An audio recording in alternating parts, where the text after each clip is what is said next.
আসসালামু আলাইকুম everyone. SSC 25 ব্যাচের বন্ধুরা, আশা করি সবাই তোমরা ভালো আছো। আজকে তোমাদের জন্য একটি নতুন লাইভ ভিডিও নিয়ে এলাম। তো আমাদের এখানে দেখতে পাচ্ছ যে একজন স্পেশাল গেস্ট আছে, তাজওয়ার হাসনাত তোহা ভাইয়া, আমাদের নটরডেমের একজন সিনিয়র ভাইয়া। তিনি 2023-24 সেশনে মেডিকেল ভর্তি পরীক্ষায় দ্বিতীয় স্থান অধিকার করেছিলেন, তোমরা অবশ্যই এটা জানো। তো তোমাদের এসএসসি পরীক্ষা যেহেতু খুব কাছাকাছি চলে এসেছে, তো শেষ মুহূর্তে আসলে রিভিশনের যে একটা থাকে, সবার মধ্যে ভয় কাজ করে কিভাবে রিভিশন দিবে। তো এই বিষয় নিয়ে ভাইয়া আর আমি একটু আলোচনা করব আজকে। আশা করি তোমরা ভিডিওটি এনজয় করবে। তো আসসালামু আলাইকুম ভাইয়া, কেমন আছেন? ওয়ালাইকুম আসসালাম, আলহামদুলিল্লাহ ভালো আছি। রিয়াজ, কি অবস্থা, কেমন আছো? হ্যাঁ, এই তো ভাইয়া চলছে আলহামদুলিল্লাহ। তো আপনার পড়াশোনা এবং ওভারঅল বর্তমান যে একাডেমিক পড়াশোনা সব দিক দিয়ে হয়তোবা ভালোই চলছে। তো এখন ছুটি কাটাচ্ছেন আপনি। তো এসএসসি পরীক্ষা যখন আপনি দিয়েছিলেন ওই টাইমে মোটামুটি আরো 3 থেকে 4 বছর আগে এসএসসি পরীক্ষা দিয়েছেন। শুরুতে তো অনেকদিন পর একটা বোর্ড পরীক্ষা অনুষ্ঠিত হয়েছে। তো অবশ্যই আপনার হয়তো হালকা পাতলা ভয় লেগেছিল।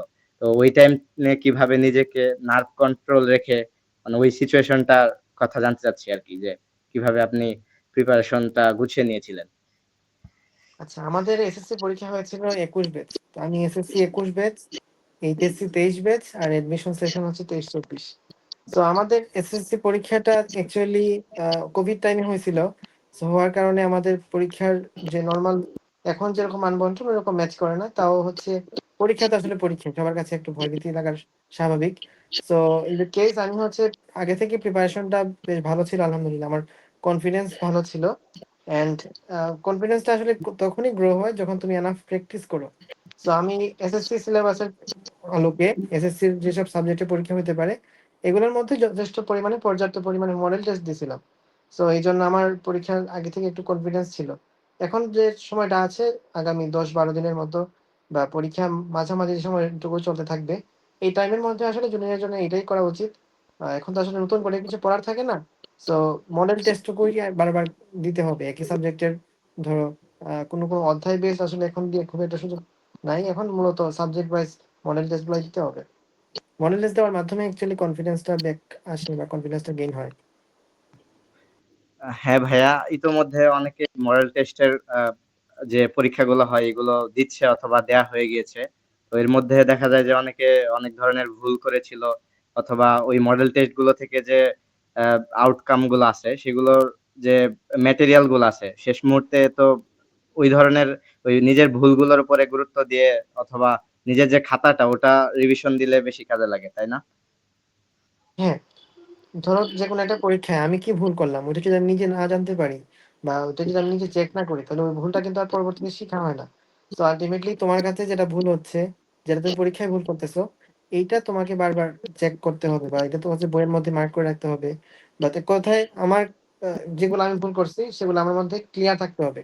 ওই তুমি একটা জিনিস ভুল করছো মানে ওটা তুমি জানতা না বা ওইটা সম্পর্কে তোমার কনসেপশন ক্লিয়ার না। সো এটা তোমার জেনে নিতে হবে। যদি ইনফো টাইপ কোয়েশ্চেন হয়, যদি কনসেপচুয়াল কোয়েশ্চেন হয়, তাহলে কনসেপ্টটা সম্পর্কে ক্লিয়ার আইডিয়া নিতে হবে। এটা ছাড়া অ্যাকচুয়ালি তুমি যতই পড়ো না কেন, পরীক্ষার সময় দেখা যাবে ওই জিনিসটাই ভুল হচ্ছে। সো এটার প্রতি একটু বেশ ভালো করে ফোকাস দিতে হবে সবাইকে। হ্যাঁ ভাইয়া, আহ, খুব চমৎকার ভাবে আপনি বলেছেন এটা।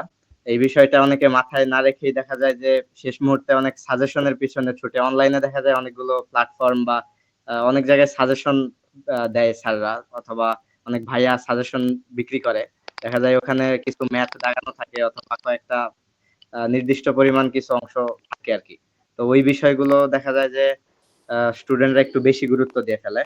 তো নিজে যে ভুল ওটাতে না দিয়ে একজনের বলা একটা ভুল একজনের দাগিয়ে দেওয়া জিনিস সলভ করতে যায়, তখন দেখা যায় পরীক্ষার আগে অনেক কিছু নতুন মনে হয়।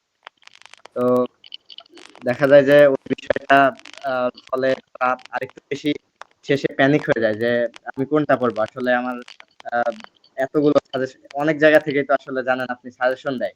তো দাগানো ম্যাথ গুলো দেখা যায় যে নিজের বইয়ে দাগানো ম্যাথ গুলো না করে অন্যের দাগানো ম্যাথ গুলো করা হয়। এতে হয় কি যে নিজের কাছে যে ইম্পর্টেন্ট মনে হয় বা পরীক্ষার আলোকে বিগত বছরের অ্যানালাইসিস করা যদি নিজে থেকে অ্যানালাইসিস না করা হয়, তাহলে দেখা যায় যে ওই পরীক্ষায় আহ, আহ, পরীক্ষার হলে লিখতে পারে না অনেকে। তো এই বিষয়ে আপনি কি বলবেন? নিজের, হ্যাঁ, ওই জিনিসটাই বললাম আগে, যেটা কোয়েশ্চেন আমরা করছিলাম। তো ওই কথাটাই আর কি। তোমার যেগুলা ভুল হচ্ছে ওগুলোর প্রতি তোমার থাকবে ফার্স্ট প্রায়োরিটি। সাজেশন আছে, হ্যাঁ, তোমার সাজেশন যদি তোমার আহ, মানে শেষ সময় কি কি রিভিশন দিয়ে যাবা ওটার জন্য হয়তো পড়ে যেতে পারো। বাট ওভারঅল তোমার যে প্রিপারেশনটা তোমার জন্য কোনটা দেখে যেতে হবে পরীক্ষার আগে, এটা কিন্তু তোমার কোনো ভাইয়া বলে দিবে না। সো তোমার যেটার মধ্যে ঘাটতি আছে ওই জিনিসটাই তোমাকে দেখে যেতে হবে। এখন তোমার যে ঘাটতি যেটা ওটা হচ্ছে তোমার ফার্স্ট প্রায়োরিটি থাকবে। সেকেন্ড প্রায়োরিটিতে তুমি পুরো বইয়ের সবকিছু গুছিয়ে নেওয়া। আর থার্ড প্রায়োরিটির মধ্যে মানে থার্ড বার যখন আরেকবার রিচেক দিতে যাবা তখন ওভারঅল কম্বাইন সবকিছু একবার দেখে যাবা। এটাই হচ্ছে মূল কথা। হ্যাঁ, ধন্যবাদ ভাইয়া বিষয়টা সুন্দর মতো বোঝানোর জন্য।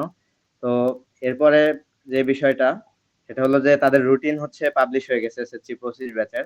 তো এই রুটিন অনুযায়ী প্রতিটা পরীক্ষায় দেখা যায় কোনো পরীক্ষায় গ্যাপ আছে, কোনো পরীক্ষায় গ্যাপ নেই, আবার কোনো পরীক্ষায় 2 দিন গ্যাপ। আবার দেখা যায় বাংলা দ্বিতীয় পরীক্ষাটা সবার লাস্টে হয়ে গেছে। তো আপনার কাছে ওভারঅল এই রুটিনটা যদি আপনাকে পরীক্ষা আপনার সময় যদি এই রুটিন থাকতো, তাহলে আপনি কিভাবে সাবজেক্ট গুলোকে গুছিয়ে নিতেন? তো যদি সাবজেক্ট ভিত্তিক বলতেন তাহলে এটা সুবিধা হতো। আচ্ছা, আমার কাছে রুটিনটা সামনে আছে। তো তোমাদের পরীক্ষার মধ্যে কোন কোন সাবজেক্টের মধ্যে এ প্লাস ছুটে যাওয়ার সম্ভাবনাটা সবচেয়ে বেশি যদি আমাকে জিজ্ঞেস করো, এক নম্বরে আনসার হচ্ছে ইংলিশ, সেকেন্ডলি বাংলাদেশ ও বিশ্ব পরিচয়। এই দুইটা সাবজেক্টের মধ্যে একটা স্টুডেন্টের এসএসসি লেভেলে এ প্লাস ছুটে যাওয়ার সম্ভাবনা সবচেয়ে বেশি থাকে। আদার যে সব সাবজেক্টগুলো আছে ওগুলোতে যদি ছুটে যায় তার মানে তুমি ওই সাবজেক্টটাকে ঠিক মতো পড়ো নাই। বাট এগুলো হচ্ছে এমন সাবজেক্ট যে সাবজেক্ট পড়লেও পারা যায় না, না পড়লেও পারা যায় না, কাইন্ড অফ এরকম। আর মানে বিষয়টা হচ্ছে টিচাররা মার্ক দিতে চান না, এটা হচ্ছে মূল কথা। তো এদিক থেকে তোমাকে ইংলিশ আর বাংলাদেশ ও বিশ্ব পরিচয় এগুলোর প্রতি প্রিপারেশনটা ভালো মতো রাখতে হবে। কারণ বাংলাদেশ ও বিশ্ব পরিচয়ের আগে অ্যাকচুয়ালি 2 দিন বন্ধ আছে, ওর দিকে পড়ে আসতেছি। প্রথম পরীক্ষা হলো বাংলা প্রথম পত্র। আর বাংলা প্রথম পত্রের মধ্যে তোমার গদ্য পাঠ থাকবে, সহপাঠ থাকবে আর পদ্য পাঠ থাকবে। সো বাংলা প্রথম পত্র যেহেতু প্রথম পরীক্ষা, এন্ড প্রথম পরীক্ষার রিভিশনটা তোমার 6 তারিখ থেকে শুরু করতে পারো। 6, 7, 8, 9, 4 দিন দিয়ে দিলাম, কারণ হচ্ছে প্রথম পরীক্ষা যেহেতু দেখা যায় যে পরীক্ষার সময় লিখতে অনেকটা সমস্যা হয়। অর্থাৎ অনেকদিন ধরে তো আর লেখা হয় না, ধরো লাস্ট টেস্ট পরীক্ষা হয়তো দিছিলা, মডেল টেস্ট পরীক্ষাগুলো হয়তো দিছেও, কিন্তু এই এসএসসি পরীক্ষাগুলো তো আর তোমার দেওয়া হচ্ছে না, নতুন কোন একটা পরিবেশে পরীক্ষা দিতে যাচ্ছ। সো এখানে একটু ভালো প্রিপারেশন নিয়ে রাখতে হবে। আর প্রথম পরীক্ষাটা যদি খারাপ হয়ে যায় তোমার কিন্তু মানে মেন্টালি মোরালি অনেক ডাউন হয়ে যাবে। সো ফার্স্ট পরীক্ষাটা ভালো হইতে হবে। 6, 7, 8, 9 4 দিন মিলে তুমি ফার্স্ট পরীক্ষার জন্য প্রিপারেশন রাখতে পারো। প্রথম যে পরীক্ষাটা, তো প্রথম পরীক্ষার ক্ষেত্রে দেখা যায় যে অনেকের ক্ষেত্রে বেশি ভীতি কাজ করে। দেখা যায় প্রথম দিন যে ওএমআর শিট গুলা ফিল আপ করা হয়, তখন অনেকের হাত কাঁপে অথবা মানে একটু ওভার প্যানিক হয়ে যায়। দেখা যায় আত্মীয় স্বজন নিয়ে সবাই পরীক্ষার হলে চলে আসে একটু বেশি। আমার ক্ষেত্রে যেটা হয়েছিল যে গত বছর হ্যাঁ, যেহেতু এটা দিয়েছি, স্বাভাবিক। তো এক্ষেত্রে নার্ভ কন্ট্রোল ধরে রাখতে হবে। আহ, সর্বোচ্চ চেষ্টা করতে হবে যে একটু কনফিডেন্স, যে এখানে কিছু হবে না। আর আহামরি কঠিন কোশ্চেন কিন্তু হয় না এসএসসি তে। তো এই বিষয়টা মাথায় রাখতে হবে। হ্যাঁ, কন্টিনিউ করেন। এই তো 10 তারিখ পর্যন্ত তোমার বাংলা প্রথম পত্র দিয়ে দিলা। তারপর চলে আসো ইংলিশের ক্ষেত্রে। মানে ইংলিশে দুইটা পরীক্ষা, একটা 15 তারিখে আর একটা 17 তারিখে, ইংলিশ প্রথম পত্র দ্বিতীয় পত্র। প্রথম পত্রে আসলে পড়াশোনা খুব বেশি কিছু থাকে না। আর ইংলিশে একটা বড় কথা হলো যদি পড়তে চাও পড়া শেষ করা যায় না, যদি না পড়তে চাও কিছু করার নাই। সো হ্যাঁ, তুমি যদি ইংলিশ সেকেন্ড পেপারের ক্ষেত্রে একটু বেশি পড়া থাকে ইংলিশ ফার্স্ট পেপারের তুলনায়।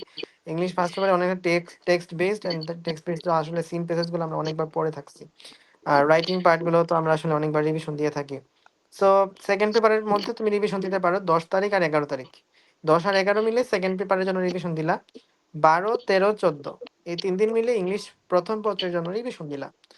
ইংলিশ সেকেন্ড পেপারের জন্য 15 তারিখ, 16 তারিখ, আর শুরুতে যে দিছিলা 10, 11 তারিখ। এই 4 দিন মিলে ইংলিশ সেকেন্ড পেপারের প্রিপারেশনটা নিলা। তাহলে ইংলিশের জন্য আমরা 4 দিন প্রিপারেশনে কমপ্লিট করলাম সবকিছু। এরপর আসি ম্যাথ পরীক্ষা থাকে 21 তারিখ। এই ম্যাথ পরীক্ষার আগে অনেকের ক্ষেত্রে দেখা যায় ম্যাথ ফেভারিট সাবজেক্ট, হয়তো 4 দিন 3 দিন ম্যাথ কি পড়বে ওটা খুঁজে পায় না। আবার কারো ক্ষেত্রে দেখা যায় যে 4 দিনও পড়া শেষ কমপ্লিট হবে না। সো 4 দিনের ম্যাথ আমার ক্ষেত্রে যদি আমি করতাম তাহলে হয়তো 18, 19, 20 এই ম্যাথ প্রিপারেশনটা নেওয়া যায়। 17 তারিখের যেটা 17 তারিখে তুমি হচ্ছে আইসিটিটা পড়ে রাখতে পারো। 17 তারিখে আইসিটিটা পড়ে রাখলো তাইলে একটা ভালো জিনিস হইলো। তাহলে 18, 19, 20 3 দিন হলো ম্যাথ পড়লা। এরপরে দেখো তুমি ইসলাম শিক্ষা পরীক্ষা 22 তারিখ, 23 তারিখ হলো আইসিটি পরীক্ষা, 21 তারিখ ম্যাথ পরীক্ষা। তো ইসলাম শিক্ষা পরীক্ষা এবং আইসিটি পরীক্ষা, আইসিটির জন্য আসলে খুব বেশি টাইম লাগে না। 4-5টা অধ্যায় আছে, 5-6টার মধ্যে আমাদের 2-3টা অধ্যায় এমনি গল্প অধ্যায় থাকে। সো মেইন যে 2-3টা অধ্যায় থাকে তোমার যে স্প্রেডশিট আই গেস ওগুলো আছে, আর তৃতীয় অধ্যায়ের 3, 4, 5 এই অধ্যায়গুলো একটু মোটামুটি পড়ার জন্য কাজে লাগে। অধ্যায় 5টা পড়া লাগে। সো অধ্যায় 5টার জন্য হয়তো 1 রাত পুরাটাই লাগবে, আর সারাদিন বাকিটুকু পড়ে নিলে হয়ে যায়। তাহলে আইসিটি পরীক্ষার জন্য আমি প্রিপারেশন নিচ্ছি 17 তারিখ রাত আর 22 তারিখ সারাদিন। এই তো। আর ইসলাম শিক্ষার যে পরীক্ষাটা আছে এটার জন্য কিন্তু তুমি আলাদা করে এখন পড়ার সময় পাচ্ছ না। সো তোমাকে বাংলা পরীক্ষার আগে ইসলামটাকে ভালো করে গুছিয়ে রাখতে হবে। নাহলে তুমি পরীক্ষার আগে শুধুমাত্র 1 রাত সময় পাচ্ছ। ওই 1 রাত দিয়ে কিন্তু পরীক্ষার প্রিপারেশনটা কভার হবে না। এইজন্য তোমাকে 6 তারিখের আগেই ইসলামকে একদম ভালোভাবে গুছিয়ে নিতে হবে, যে তোমার 5 তারিখে ইসলাম পরীক্ষা। ওইভাবে যদি প্রিপারেশন থাকতো, তাহলে ধরো 3-4 তারিখে যেভাবে পড়তা, ওইভাবে ইসলাম শিক্ষা পরীক্ষা 5 তারিখের জন্য ওইভাবে গুছায় রাখবা। দেন বাংলা পড়াটা শুরু করবা। না হলে তুমি পরবর্তীতে কভার আপ করতে পারবা না। তো এটার জন্যই এটাই কথা যে ইসলাম শিক্ষা পরীক্ষার জন্য প্রিপারেশনটা আমি একদম শুরুতে নিয়ে নিব। তারপর আসি আমাদের একটা ভালো গ্যাপ পাই ফিজিক্স, দেখো পরীক্ষা 27 তারিখ। অ্যান্ড ফিজিক্স পরীক্ষা আসলে আমাদের এডুকেশনাল সিস্টেমের জন্য কখনো যদি কোনো বোর্ড পরীক্ষা বলা হয় যে এই বোর্ডে এইবার মানে ঐতিহাসিক কোনোভাবে বলা হয় যে এত সালে এই বোর্ডের প্রশ্ন কঠিন হয়েছিল, মানে ওই সালে ওই বছরের ফিজিক্স পরীক্ষাটা কঠিন হয়েছিল। ফিজিক্সের উপরে আসলে বোর্ড পরীক্ষা সহজ হয়েছে না কঠিন হয়েছে এই জিনিসটা অনেক কিছু ডিপেন্ড করে। এন্ড সায়েন্সের যতগুলো সাবজেক্ট আছে তার মধ্যে ফিজিক্স পরীক্ষাটা আসলে ভাইটাল একটা পরীক্ষা। তো এখানে মোটামুটি ভালো একটা টাইম দিয়েছে, যেহেতু এখানে আর নতুন করে কিছু বলার নাই। 23, 24, 25, 26 4 দিন পড়লা। হ্যাঁ, 4 দিন পড়া আসলে ফিজিক্সের জন্য অতীত। 27 তারিখে পরীক্ষা দাও। ফিজিক্সের জন্য তোমার অধ্যায়গুলোর ক্ষেত্রে অধ্যায় 2 থেকে 11 এই অধ্যায়গুলো আসলে সবই পড়তে হয়। কম বেশি এখানে কোনো কিছু স্কিপ করার মানে সুযোগ নাই। আর অধ্যায় 1, 12, 13, 14 টুকটাক আরকি পড়তে হয় এমসিকিউ টাইপের কোয়েশ্চেনের জন্য। আর ভাইয়া এখানে কেমিস্ট্রি যেহেতু 3 সময় থাকে, সো 3 দিনের মধ্যে দেখা যায় বৃহস্পতি শুক্র শনি এরকম একটা সময় দেয়, মানে গ্যাপ। তো এই গ্যাপের ভিতরে দেখা যায় অনেকে ইম্পর্টেন্ট চ্যাপ্টার যেগুলো ওগুলো শুরুতে শুরু করে, অনেকে দেখা যায় এমসিকিউ দিয়ে শুরু করে, অনেকে শুধু ক খ নাম্বার দিয়ে শুরু করে, অনেকে বই রিডিং করতে যায়। তো কোন ভাবে হচ্ছে আগানো উচিত যাতে সব পুরোপুরি একটা ওভারভিউ পাওয়া যায়? কারণ দেখা যায় একটা অধ্যায় একেবারেই না দেখে গেলে সেটা থেকে এমসিকিউ দিয়ে দিতে পারে। আবার অনেক অধ্যায় দেখা যায় যে সিকিউ এর জন্য বেশি গুরুত্ব দিলাম, একটা সহজ একটা কঠিন অধ্যায় থেকে সহজ সিকিউ চলে আসলো, আবার আমি যেটা পড়ছি সেটা থেকে দেখা গেল অনেক কঠিনটা আসলো। তো এই ক্ষেত্রে কোন অ্যাপ্রোচে রিভিশন দিলে মোটামুটি সব টাচ করে আসা যাবে? ফিজিক্সের জন্য মেইনলি তোমাকে আগে সৃজনশীলের জন্য প্রিপারেশন নিবা। এখানে যেহেতু তোমার এখানে 23, 24, 25, 26 4 দিন পাচ্ছ, স্পেশালি বলা যায় 3 দিন পাচ্ছ আর 1 রাত পাচ্ছ। তো এর মধ্যে তুমি 1 দিন পুরাটাই রিভিশন দিতে পারো। সরি 1 দিন না 2 দিন। সৃজনশীলের জন্য 2 দিন তুমি রাখতেই পারো। ক আর খর জন্য 1 রাত রাখতে পারো। আর আরেক দিন হলো তুমি জাস্ট এমসিকিউ প্রিপারেশন নিয়ে যাবা। এইটা। হ্যাঁ ভাই। এরপর আসি আমরা 29 তারিখে কেমিস্ট্রি পরীক্ষা। সো 27 তারিখ, 28 তারিখ এই 2 দিনে কেমিস্ট্রি পড়তে হবে। আর কারো ক্ষেত্রে যদি এরকম হয় উল্টাটা, না আমার ক্ষেত্রে যেটা হতো আমি ফিজিক্সের জন্য আমার বেশি লম্বা প্রিপারেশন লাগতো। কেমিস্ট্রিতে আমি না পড়লে অনেক কিছু পারতাম। তো কারো ক্ষেত্রে যদি উল্টাটা হয়, অনেকের ক্ষেত্রে দেখি যে কেমিস্ট্রি ভয় পায়। তাহলে তুমি ফিজিক্সের যে আগে এখানে 4 দিনের বন্ধ ছিল, ওখান থেকে তুমি তোমার প্রয়োজন অনুসারে 23 তারিখ অথবা 24 তারিখ সহ তুমি কেমিস্ট্রির জন্য দিতে পারো। ফিজিক্সে তখন সময়টা কমে আসবে। সো ফিজিক্স আর কেমিস্ট্রির ক্ষেত্রে তোমার এখানে টাইমটা নিজের ইচ্ছা মতো আরকি তুমি চেঞ্জ করতে পারো আরকি। এটা হলো মূল কথা। তো 27 তারিখের পরে 29 তারিখ আমাদের কেমিস্ট্রি পরীক্ষা। আমি হলে যেটা করতাম 28 তারিখ পড়তাম, 29 তারিখ সারাদিন পড়তাম। এই হচ্ছে আ মানে 28 তারিখ সারাদিন পড়তাম। এরপর হলো 29 তারিখ পরীক্ষা দেওয়ার পর আমাদের আইসিটি পরীক্ষা হলো 4 তারিখ। মাঝখানে কিন্তু অনেকদিন বন্ধ। 29, 30, 1, 2, 3, 3 অর্থাৎ 4 দিন বন্ধ, সাথে হচ্ছে একটা হাফ ডে। তো এই টাইমে কিন্তু তুমি জাস্ট হায়ার ম্যাথ পড়লেই হবে না। কারণ তোমার এর পরের পরীক্ষা হচ্ছে জীববিজ্ঞান। জীববিজ্ঞান কিন্তু জাস্ট 1 রাত পড়লে হয় না। সো তোমাকে এখানে জীববিজ্ঞানের প্রিপারেশনটাও সাথে করে নিয়ে রাখতে হবে।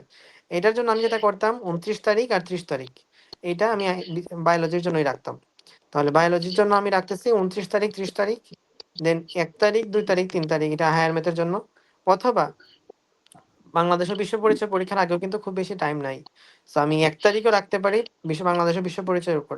এইটা ডিপেন্ড করে। তোমার যদি হায়ার ম্যাথের প্রিপারেশন যদি ভালো থাকে, তখন তুমি এই অ্যাপ্রোচটা নিতে পারো। অন্যথায় তোমাকে এখানে ১, ২, ৩, ৩ দিনই হচ্ছে হায়ার ম্যাথ পড়তে হবে। আর আমি হইলে যেটা এক করতাম, আমার ক্ষেত্রে হায়ার ম্যাথের প্রিপারেশনটা ভালো থাকতো সবসময়। বিষয় হচ্ছে সো হ্যাঁ, যে হচ্ছে গণিত পরীক্ষার আগে সব রিভিশন দিব কিভাবে, এটা নিয়ে যদি হালকা একটু বলতেন যে যেহেতু গণিতে চ্যাপ্টার মানে সব ম্যাথ করে যাওয়া সম্ভব না, আর হচ্ছে গিয়ে প্রত্যেকটা আলাদা আলাদা গ্রুপ করা আছে, জ্যামিতি, বীজগণিত এবং আহ, পরিসংখ্যান, এভাবে হচ্ছে আলাদা আলাদা গ্রুপ করা থাকে। তো কিভাবে রিভিশন দিলে দেখা যায় যে পুরোপুরি এমসিকিউ এবং সিকিউ সহ যাতে পুরা বই টাচ করা যায়, এরকম ভাবে কিভাবে রিভিশন দিতে পারে, আপনি হলে কিরকম ভাবে দিতেন? আমার ক্ষেত্রে বেশিরভাগ সময় দেখা যেত যে আমার বইয়ের যা কিছু ম্যাথ আছে না কেন, ওটা আমার মাথার মধ্যে এমনিতেই সেট করা থাকতো। ইভেন মানে কোন স্টেপের পরে কোন লাইন আসবে ওটা আমার ম্যাথ দেখলেই বুঝতে পারতাম। এখন সবার ক্ষেত্রে তো আর সেমটা হবে না। বাট এটা যদি তোমার ক্ষেত্রে আহ নোট করা থাকে, স্পেশালি কোন একটা অধ্যায়ের মধ্যে কি কি ম্যাথ আছে, ম্যাথ আনসার সহ নোট করা আছে, দেন ওই নোট খাতাটা উল্টায় গেলে অনেক বেশি ইজি হয়। আর যদি আবার নোট করা না থাকে, তখন কথা হচ্ছে যেগুলা তোমার ওই চ্যাপ্টারের জন্য সৃজনশীল বেশি বেশি আসে আমরা দেখে থাকি, বা টেস্ট পেপার সলভ করার জন্য পাইছো, বা মডেল টেস্ট দিয়ে পাইছো, বা যেভাবে হোক না কেন পাইছো, তো ওই জিনিসটার ক্ষেত্রে তোমাকে ফোকাস রাখতে হবে যে ওই ম্যাথ গুলো আমাকে একটু করে যেতে হবে। অ্যান্ড তুমি এর আগে তো ম্যাথ বই ফার্স্ট বার উল্টাচ্ছ না, এর আগে অনেকবার করছো। তো স্কুলের ইন্টারনাল পরীক্ষাগুলোর মধ্যে যে ভুলগুলো হয়েছে, টেস্ট পরীক্ষার ভুল হয়েছে, মডেল টেস্টের মধ্যে যে ভুল হয়েছে, ওই ভুল হওয়া প্রশ্নগুলো আবার করে যেতে হবে। ম্যাথের এমসিকিউ আসলে খুব বেশি প্রিপারেশন নেওয়ার সুযোগ থাকে না, কারণ আসলে ম্যাথ আহ, মানে ফুল প্রশ্ন যতটুকু থাকে ওইটার পার্ট থেকে আসলে এমসিকিউ গুলো আসে। তো ম্যাথের ক্ষেত্রে আসলে এমসিকিউ প্রিপারেশন খুব বেশি নেওয়ার সুযোগ হয় না। ম্যাক্সিমাম হয়তো টেস্ট পেপার থেকে সলভ করতে হয়, এখান থেকে হয়তো হাফ রাত তুমি রাখ, মানে সরি হাফ না, একটা রাত তুমি রাখতে পারো। আর এর বাইরে বাকিটুকু আসলে তোমার ইয়া করতে হবে, সৃজনশীল প্রিপারেশন রাখতে হবে। আর ভাইয়া বায়োলজিতে যেটা বলতেছিলেন যে সব যেহেতু 2 দিনে কভার করা সম্ভব না, যেহেতু বায়োলজিতে চ্যাপ্টার হচ্ছে অনেক বেশি এবং পুরা বই রিডিং করে যাওয়া সম্ভব না, এক্ষেত্রে আমার একটাই হলো যে আমি দাগে রেখেছিলাম বইটা, বই দাগানো হ্যাঁ ছিল হ্যাঁ। যেহেতু এমসিকিউ গুলো আমি বইটা আগে দাগানো অংশটুকু আগে দেখতাম, যেটা সিকিউ এর জন্য ইম্পর্টেন্ট সেটা সিকিউ হিসেবে লিখে রাখতাম, যেটা এমসিকিউ এর জন্য দাগানো লাল কালি দিয়ে হয়তো বা দাগিয়ে রাখতাম। আর হচ্ছে চিত্রগুলো একবার প্র্যাকটিস করতাম আর কি। তো আপনার ক্ষেত্রে বায়োলজি পরীক্ষার আগে কি ধরনের সাজেশন হবে? হ্যাঁ, ওইটাই সেম কথাই। মানে ধরো যেগুলো আমার কাছে ইম্পর্টেন্ট লাইন মনে হয় ওগুলো আমি রিভিশন দিয়ে যাবো। এন্ড সৃজনশীলের জন্য কয়েকটা সৃজনশীল হয়তো দেখা যেতে পারি। বায়োলজিতে আসলে মেইনলি এমসিকিউ টাইপের প্রিপারেশন আমার বেশি থাকতো। এমসিকিউ বায়োলজিতে বেশি হলে সৃজনশীল আসলে ওভারঅল কম বেশ সবাই একই টাইপের মার্ক পায়। জাস্ট মানে ফিগার গুলো প্র্যাকটিস করতে হবে, চিত্রগুলো আঁকা প্র্যাকটিস করতে হবে, বাকি সবাই আসলে লিখতে পারে। তোমার যদি নলেজ থাকে তুমি দিন শেষে লিখে আসতে পারবা। 4 তারিখে আমরা ছিলাম হায়ার ম্যাথের মধ্যে। সো 4 তারিখের পরে বায়োলজি হলো 6 তারিখ। 4 তারিখ পড়বা, 5 তারিখ পড়বা। 5 তারিখ আমি যদি থাকতাম তাহলে ফুললি চিত্র আঁকার জন্য দিতাম। 5 তারিখ ফুললি আমার চিত্র আঁকার জন্য দিতাম। আর পড়ার জন্য 29-এর রাত আছে, 30 তারিখ আছে, এইটা হচ্ছে পড়ার জন্য রাখতাম। আর হচ্ছে 4 তারিখের রাতে আমি বায়োলজির জন্যই রাখতাম। তাহলে 4 তারিখ হায়ার ম্যাথ দিলাম, 6 তারিখ বায়োলজি দিলাম, অ্যান্ড 8 তারিখ হলো আমাদের বাংলাদেশের বিশ্ব পরিচয় পরীক্ষা। বাংলাদেশের বিশ্ব পরিচয় পরীক্ষাটা অনেক সিরিয়াসলি দিতে হবে। সো তুমি এখানে 6 তারিখ রাতে পড়লা, 7 তারিখ পড়লা, and 8 তারিখ তোমাকে বাংলাদেশের বিশ্ব পরিচয় দিতে হবে। এটার জন্য বাংলাদেশের বিশ্ব পরিচয় মাঝখানে তোমার যে এতদিনের মধ্যে কোথাও যদি মনে করো যে আমার হচ্ছে এখন এই সাবজেক্টটা পড়তে ইচ্ছা করতেছে না, তখন বাংলাদেশের বিশ্ব পরিচয় পড়তে বসে যাবে। কারণ বাংলাদেশের বিশ্ব পরিচয় আমার কাছে মনে হয় পুরা এখানে যতগুলো সাবজেক্ট বললাম সবচেয়ে টাফেস্ট এক্সাম। অ্যান্ড ইভেন এটা এসএসসি পরীক্ষায় সবচেয়ে বেশি প্লাস মিস করার জন্য যায় একটা এক্সাম। সো এটার জন্য আমি একটু ভালো করে খেয়াল রাখতে হবে। আমাদের সময় বিজিএস পরীক্ষাটা সবার লাস্ট হয়েছিল, আর লাস্ট পরীক্ষাটা ছিল হচ্ছে প্রথম রোজার দিন। তো এটা সম্ভবত মার্চ মাসের 13 তারিখ হয়েছিল। তো দেখা গেছে যে যেহেতু শেষ পরীক্ষা, অন্যান্য পরীক্ষা দেওয়া শেষ, সবার মধ্যে একটা মানে উত্তেজনা কাজ করে, পরীক্ষা শেষ হয়ে যাচ্ছে এসএসসি। আর আগের রাতে যেহেতু তারাবি পড়েছি, একটা মানে রিভিশনের ক্ষেত্রে দেখা যায় শুরুর দিকে সাবজেক্ট গুলা যেভাবে গুরুত্ব দিয়ে করা হয়, আর বন্ধ যদি না থাকে, বিশেষ করে আমাদের ছিল না, মাত্র এক রাতই পেয়েছিলাম। তো পরীক্ষার আগে দেখা যায় বাংলা পরীক্ষার আগে আমরা একটু রিভিশন দিয়ে রাখছিলাম আর কি, যে যাতে শেষের দিকে যে সমস্যা না হয়। আর বাংলাদেশের বিশ্ব পরিচয়ের ক্ষেত্রে হয় কি যে যেহেতু সিকিউ অনেক বেশি লিখতে হয় এবং ইনফরমেশনও অনেক মাথায় রাখতে হয়। বায়োলজির থেকেও দেখা যায় অনেক বেশি তথ্য এখানে মনে রাখতে হয় যেহেতু 30টা এমসিকিউ এবং 7টা সৃজনশীল লিখতে হয় 2.5 ঘন্টায়। এই বাংলা এবং ধর্ম থেকেও তুলনামূলক এখানে চিন্তা বেশি করতে হয় যেহেতু এখানে উদ্দীপকটা বোঝা একটা বিষয়। তো আমি মনে করি যে বাংলাদেশের বিশ্ব পরিচয়টা একটু গুরুত্ব দিয়ে দেওয়া উচিত। হ্যাঁ, হ্যাঁ, বাংলাদেশের বিশ্ব পরিচয় যথেষ্ট গুরুত্ব দিতে হবে। অ্যান্ড আমি আমার কাছে আমার কাছে মনে হয় বা আমি যেটা করতাম, বাংলাদেশের বিশ্ব পরিচয় মেইনলি আমি এমসিকিউর জন্যই পড়তাম। সৃজনশীল তোমার কাছে যদি নলেজ থাকে পর্যাপ্ত, তুমি ওই টপিকে অনেক কিছু লিখে দিয়ে আসতে পারবা। And যা তোমার মাথায় আছে ওগুলো দিয়ে তুমি কয়েক পৃষ্ঠা ভরে ফেলতে পারবে। এন্ড বাংলাদেশের বিশ্ব পরিচয় এক্স্যাক্টলি পরীক্ষায় পৃষ্ঠা ভরাটাই মেইন প্রায়োরিটি হিসেবে কাজ করে। লাস্টে হলো তোমাদের বাংলা সেকেন্ড পেপার পরীক্ষা, ওটাতে পর্যাপ্ত বন্ধ আছে। 8 তারিখের পরে 13 তারিখ, 8, 9, 10, 11, 12 যথেষ্ট পরিমাণ বন্ধ আছে। বাংলা সেকেন্ড পেপার খুব ফ্রিলি দিতে পারবে তোমরা। আহ, তাহলে ভাইয়া রুটিন সম্পর্কে আলোচনা মোটামুটি শেষ। এরপরে কিছু কমন কোয়েশ্চেন আছে সবার। তো ওই কোয়েশ্চেন গুলো আমি দিচ্ছি এখানে। যে পরীক্ষার আগের দিন যে ওয়ান শট অথবা রিভিশন ক্লাস গুলো হয় বিভিন্ন প্ল্যাটফর্ম থেকে আয়োজন করে থাকে, দেখা যায় 4 থেকে 5 ঘন্টা। আমাদের সময় হইতো যে দেখা যাইতো যে ফেসবুক ওপেন করলে দেখা যায় কোনো না কোনো প্ল্যাটফর্মে ক্লাস নিচ্ছে, ওখানে হয়তো কিছু সাজেশন বা গুরুত্বপূর্ণ টপিক গুলো ওভারভিউ করে দেয়। এক্ষেত্রে এক একজনের এক এক রকম প্রায়োরিটি। যেমন আমি হলে হয়তো বা ওখানে যে স্লাইডটা আছে সেটা হয়তো বা দেখে নিতাম, বা মানে খুব অল্প সময়ে যদি ওখান থেকে আউটপুটটা নেওয়া যায় তাহলে সেটা নিতাম, আর না হলে সময় নষ্ট করতাম না। কারণ শেষ সময় দেখা যায় নিজের যে ম্যাটেরিয়াল গুলো এগুলোই একটু ফ্যামিলিয়ার থাকে, নিজের খাতাটা রিভিশন দিলে হয়তো বা এটা কাজে লাগে বেশি। আপনার কাছে এটা জানতে চাচ্ছি। হ্যাঁ, সেম এটাই। আমার কাছে মনে হয় আমি এইচএসসি পরীক্ষার সময় মানে অভিজ্ঞতাটা বলি। ওই সময় তো আসলে ওয়ান শট ক্লাসগুলো একটু জনপ্রিয় হয়েছিল। তো ওয়ান শট ক্লাসগুলোর মধ্যে এইচএসসি পরীক্ষার আগে আমি ইংলিশের ক্লাসগুলো করছিলাম। বাকি সাবজেক্টগুলো অ্যাকচুয়ালি খুব একটা করি নাই। অ্যান্ড ফিজিক্সের ক্ষেত্রে, কেমিস্ট্রির ক্ষেত্রে স্লাইডগুলো দেখছিলাম। আর বায়োলজিতে স্লাইড দেখে লাভ কি? কিন্তু তুমি বইয়ের মধ্যে যা আছে ওগুলাই লিখে দিছে। তো বইয়ের মধ্যে যা যা আছে ওগুলো তুমি খুঁজে পাবা। বাংলার ক্ষেত্রেও সেম কথা। জাস্ট বাংলার ক্ষেত্রে তুমি স্লাইডগুলো দেখতে পারো। ইম্পর্টেন্ট লাইনগুলো হয়তো এখানে আছে। এছাড়া আমি প্রয়োজন মনে করি না আর কোনো সাবজেক্টের ক্ষেত্রে। ফিজিক্সের ক্ষেত্রে অন্তত তুমি স্লাইডগুলো দেখে রাখতে পারো। ম্যাথের ক্ষেত্রে যদি তোমার ক্ষেত্রে বই দাগানো না থাকে যে কোনটা ইম্পর্টেন্ট বা কোনটা পরীক্ষার আগে দেখে যাইতে হবে বা কোনটা তুমি বেশি বেশি ভুল করো, সেই ক্ষেত্রে হইতে পারে ম্যাথের ক্ষেত্রে। বাট আদার্স কোনো ক্ষেত্রে আমার কাছে মনে হয় না এত বড় ক্লাস করার প্রয়োজনীয়তা থাকে। যদি না তোমার ওই অধ্যায়টা সম্পর্কে ভালো করে পড়া থাকে। যদি এরকম হয় যে আমি চ্যাপ্টার জীবনে পড়িই নাই, এখন পড়তে হবে ফার্স্ট টাইম পরীক্ষার এসএসসি পরীক্ষার আগে, তখন তুমি এটা দেখতে পারো কোনো একটা নির্দিষ্ট চ্যাপ্টারের জন্য। বাট আমার কাছে মনে হয় বাকিটুকু নিজের প্রিপারেশনটুকুই ঝালাই নেওয়া উচিত। সে সময় নিজের নোটগুলাই দেখা উচিত। আর ভাইয়া অনেকের একটা কমন কোশ্চেন থাকে যে হচ্ছে ধরেন এক্সাম হলে তো অনেকদিন পরে হচ্ছে তারা একটা বোর্ড এক্সাম ফেস করবে। তো এক্সাম হলে একটা নিজের মধ্যে প্যানিক অ্যাটাক কাজ করে যে হচ্ছে কি না কি হয়, যদি এরকম একটু আহ, খারাপ লাগে বা ক্রিটিক্যাল সিচুয়েশনে পড়ে কেউ, তাহলে তার জন্য কি সাজেশন থাকবে? অনেকে আছে নার্ভাস হয়ে যায় অনেক বেশি। তো এক্সাম হলে মাথা ঠান্ডা রেখে সবকিছু ডেলিভার অনেকে দিয়ে আসতে পারেন অনেক ভালো প্রিপারেশন থাকা সত্ত্বেও। তো এক্ষেত্রে আপনার দিক থেকে কি পরামর্শ হতে পারে? আমার কাছে মনে হয় জীবনটাকে আসলে লাইফের টানেল ভিউ দিয়ে দেখা উচিত। মানে ধরো এসএসসি পরীক্ষা আমার কাছে এই মুহূর্তে মনে হয় যে কি একটা পরীক্ষা, এটা কোনো পরীক্ষা হইলো? মানে তুমি যখন আমাকে বলছো যে লাইভটা করার জন্য, আমার কাছে মনে হয়েছে আচ্ছা এসএসসি পরীক্ষা, আমি আসলে খুব একটা মানে গুরুত্ব দেই নাই। বাট আসলে রিয়েল লাইফে বিষয়টা এরকমই। এসএসসি পরীক্ষার আহ, হ্যাঁ গুরুত্ব আছে তোমার এডমিশন টেস্টে বসার জন্য, অ্যাপিয়ার করার জন্য। বাট মানে ধরো লাইফে একটা সময় পরে আর এসএসসি পরীক্ষাকে ওইরকম এসএসসি পরীক্ষা হিসেবে মনে হবে না। তো পরীক্ষাটা পরীক্ষা হিসেবে দাও, এমন না যে ওই পরীক্ষায় না পারলে তোমার অনেক কিছু ক্ষতি হয়ে যাবে। ধরো যারা অনেক ভালো স্টুডেন্ট ওদের ক্ষেত্রে প্যানিকটাই বেশি দেখা যায়।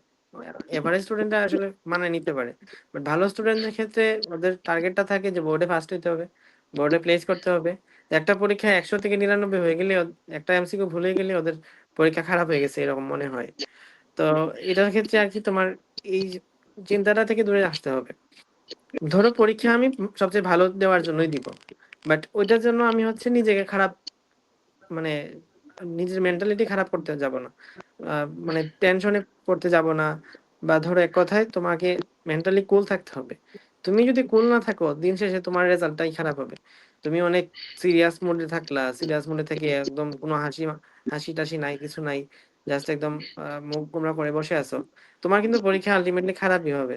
যেটা তুমি যদি একটু উৎফুল্ল হয়ে পরীক্ষা দিতে যাও, তোমার মেন্টালি ভালো কাজ করবে, ব্রেনটা ভালো কাজ করবে।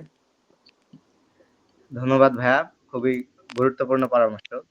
তো আরেকটা হচ্ছে কমন কোশ্চেন থাকে সবার, যে লিখিত অংশ যেটা আছে বোর্ডে দেখা যায় কি যে স্যাররা হচ্ছে লেখার কোয়ালিটি থেকে হচ্ছে কোয়ান্টিটি, মানে পেজ কত লিখলো, এবং অবশ্যই প্রেজেন্টেশন ভালো হওয়া দরকার আছে, এই জন্য কালার পেন ইউজ করতাম। সাথে হচ্ছে লিখিত অংশে যদি কাউকে সাজেশন দেন, তাহলে বাংলা এবং ইংলিশ এইটাতে তো বেশিরভাগই লিখিত মার্ক, বিশেষ করে বাংলা প্রথম, বাংলা দ্বিতীয়, এবং ইংরেজি দ্বিতীয়, ইংরেজি প্রথম প্যারাগ্রাফ, অনুচ্ছেদ এসব লিখতে হয়। বিভিন্ন রাইটিং ফরম্যাট আছে, রচনা লিখতে হয় বাংলা দ্বিতীয়তে, এখানে 20 মার্ক। তো এক্ষেত্রে আপনার কি স্ট্র্যাটেজি ছিল, আর আপনি কি পরামর্শ দেন? আচ্ছা, আম, এই ক্ষেত্রে আসলে ওই যে তোমার স্টেপ হিসাবে লেখা, এটা কিন্তু অনেক ম্যাটার করে। লাইক ধরো সৃজনশীল যখন লিখবা, 1 মার্কের কোয়েশ্চেন 1 লাইনে লিখবা, এন্ড শুধুমাত্র একটা ওয়ার্ড না, পুরো লাইনটা লিখবা, তাহলে টিচার ইমপ্রেশন ভালো হয়। সেকেন্ড আনসারের ক্ষেত্রে অনুধাবন যেটা থাকে, 2 স্টেপে লিখবা। ফার্স্ট লাইনে জাস্ট একটা শিরোনাম দিবা, আর সেকেন্ড লাইনে ওটা ব্যাখ্যা করবা। থার্ড কোয়েশ্চেনের ক্ষেত্রে ফার্স্ট লাইনে একটা শিরোনাম দিবা, দিয়ে 1 স্টেপ শেষ করবা। তারপরে সেকেন্ড স্টেপে এক কথা লিখলা, থার্ড স্টেপে আরেক কথা লিখলা, দিয়ে শেষ করবা। এটা ধরো 1.5 পেজের মতো হবে। আর লাস্ট যে কোয়েশ্চেন থাকে ঘ নাম্বারে, ওটা ধরো ফার্স্ট লাইনে একটা শিরোনাম দিলা, সেকেন্ড লাইনে গিয়ে কিছু ব্যাখ্যা দিলা, থার্ড লাইনে উদ্দীপকের সাথে উদ্দীপকের জিনিস যেটা লিখছে ওটা ব্যাখ্যা দিলা, আর ঘ নাম্বারে গিয়ে তুমি মানে সরি, ঘ নাম্বার না, মানে ফোর্থ স্টেপে গিয়ে তুমি বইয়ের সাথে কিভাবে মিল আছে অমিল আছে ওইটার ব্যাখ্যা দিবা। এভাবে হচ্ছে তোমার ধরো লাস্ট কোয়েশ্চেনটা 2 পেজের মতো হইতে পারলে খুবই ভালো হয়। ধন্যবাদ ভাইয়া। আর ধরো তো সেকেন্ড পেপারের ক্ষেত্রে, বাংলা সেকেন্ড পেপারের ক্ষেত্রে কি কি টপিক আছে আমার এই মুহূর্তে মনে নাই। ধরো যেসব যে ফরম্যাটে আছে ওই ফরম্যাট অনুসারে লেখার চেষ্টা করবা। ভাব সম্প্রসারণ ধরো তোমার কলেজে স্কুলের টিচার যেটা সাজেস্ট করেন ওইভাবে লিখবা। কেউ হয়তো মূল ভাব, সম্প্রসারিত ভাব, সিদ্ধান্ত ওভাবে লিখতে পছন্দ করে, আবার ধরো কেউ এভাবে পছন্দ করে না। তোমার বোর্ডের জন্য যেটা এলাও আছে বা তোমার বিগত বছরের সিনিয়ররা তোমার বোর্ডের জন্য যেটা অ্যাপ্রোপ্রিয়েট ওভাবে লেখার চেষ্টা করবা। রচনার ক্ষেত্রে বলবো যেটা, রচনার ক্ষেত্রে পেজ নাম্বারটা আসলে ম্যাটার করে। বাট রচনার প্রথম 3-4 পেজের লেখা খুবই সুন্দর থাকতে হবে, শেষ পেজের লেখা খুবই সুন্দর থাকতে হবে। এমন না যে শেষ পেজ আমি জাস্ট একদম কি লিখলাম উপসংহার কিছু 1 লাইনে শেষ করে দিলাম, এরকম যাতে না হয়। তুমি যদি তোমার লেখাটা শেষ করতে পারো ওভাবে চিন্তা করেই তুমি লেখাটা শেষ করবা। এমন যদি হয় যে উপসংহারে কি কি লিখবো পাচ্ছি না, ভিতরে যা লিখছিলে ওগুলোই লিখে দাও, বাট উপসংহারটা যাতে সুন্দর হয়, এটা হলো মূল হ্যাঁ, কথা। উপসংহারের জন্য কথাগুলো সাজায় রেখো ভিতরে যখন লিখো। ভিতরে লেখা আসলে কেউ পড়ে না, বাট উপসংহারের লেখাগুলো পড়ে নেয়।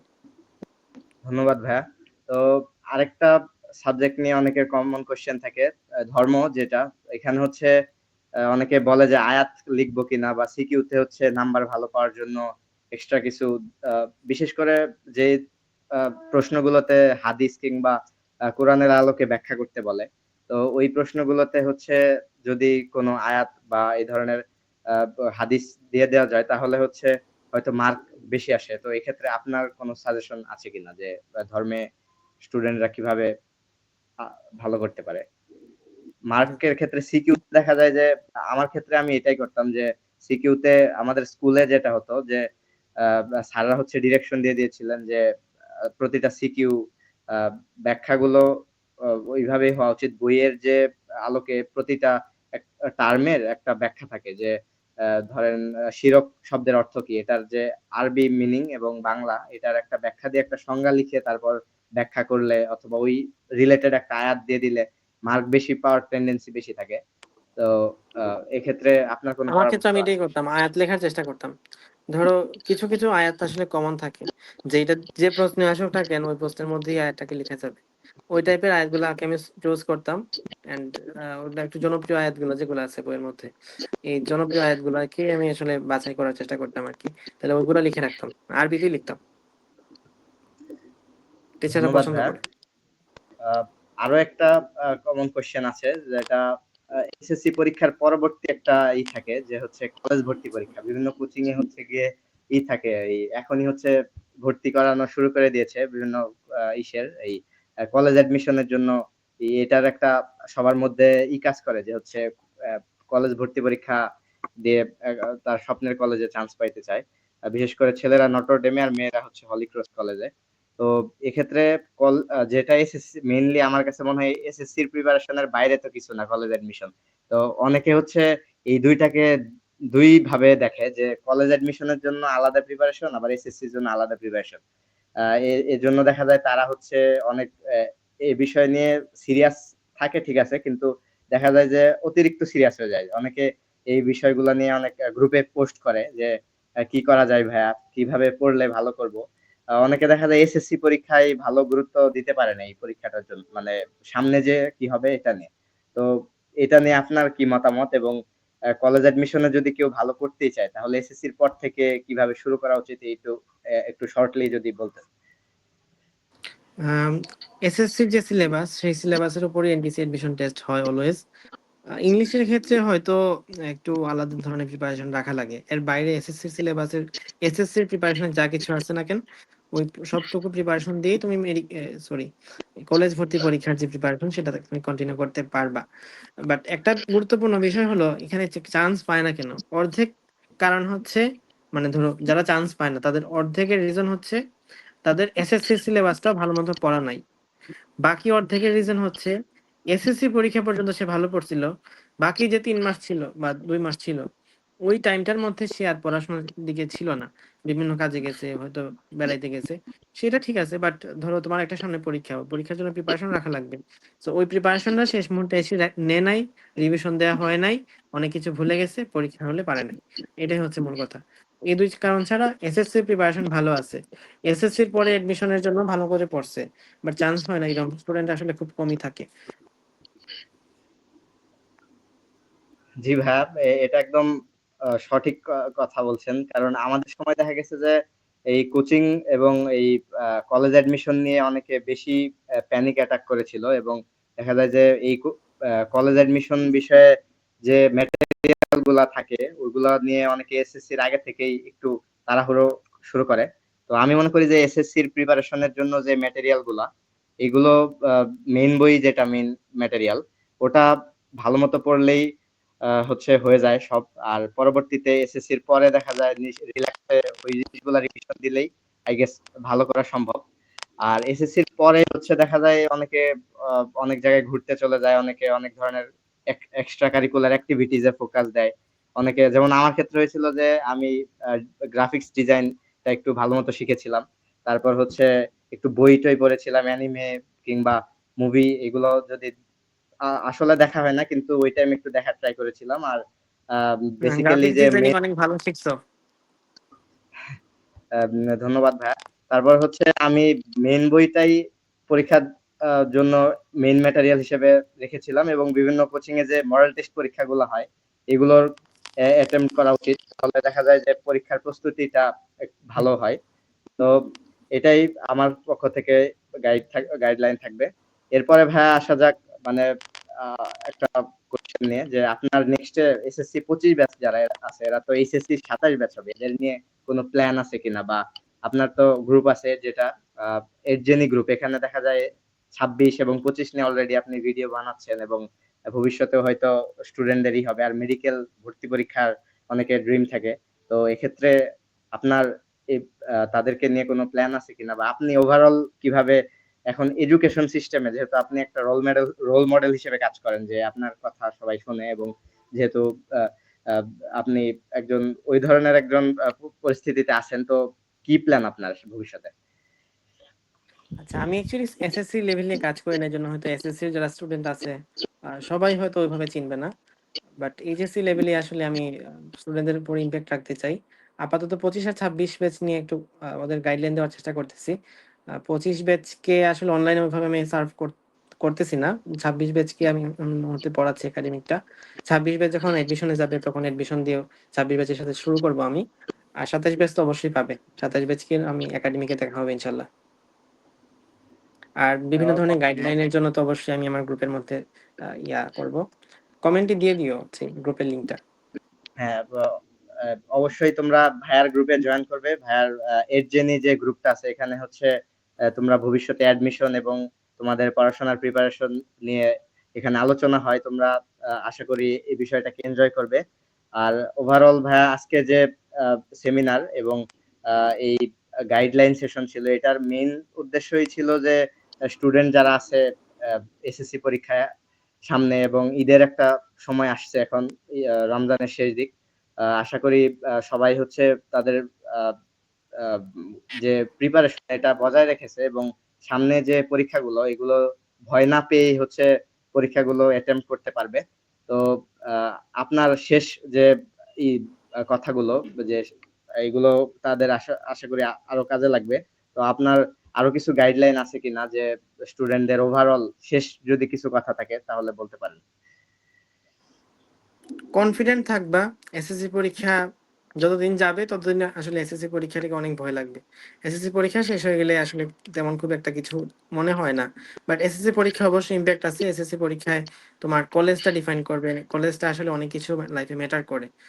কলেজের পরিবেশটা অনেক কিছু ম্যাটার করে। সো এসএসসি পরীক্ষাটা বেস্ট ভালোভাবে যাতে হয়, কিন্তু ওই ভালো করার জন্য তাগিদের দিক থেকে যেন আবার তুমি টেনশনে না পড়ে যাও, তুমি ধর কোনো ধরনের মেন্টালি ট্রমাটাইজ যাতে না হয়ে যাও। এটাই আর কি মূল কথা। তোমার যা প্রিপারেশন ওইটাই যেন তুমি বেস্টটা দিয়ে আসতে পারো। এটার জন্য ওয়েলকাম, মানে বেস্ট অফ লাক। অনেক অনেক ধন্যবাদ ভাইয়া। আশা করি আপনি আপনার ঈদ ভালো মতো কাটাবেন এবং আমাদের জন্য দোয়া রাখবেন। এসএসসি 25 ব্যাচের অবশ্যই এটি উপকার হবে আমি বিশ্বাস রাখি। যারা এই লাইভটি দেখছে অথবা ভিডিওটি পরবর্তীতে দেখবে তাদেরকে আমার দিক থেকে এই পরামর্শ থাকবে যে তোমাদের মধ্যে ভীতিটা রাখা যাবে না। কনফিডেন্সের সাথে এতদিন যা পড়েছো সেগুলোই আরেকবার দেখে যাও। ভয় না পেয়ে যদি আত্মবিশ্বাস রাখতে পারো তাহলে আশা করি তোমরা সবাই ভালো করবে ইনশাল্লাহ। এবং ভাই আপনাকে অনেক অনেক ধন্যবাদ। ভবিষ্যতে হয়তো আবার অন্য একটি ভিডিওতে আপনার সাথে কথা হবে। আশা করি ভালো থাকবেন। আসসালামু আলাইকুম।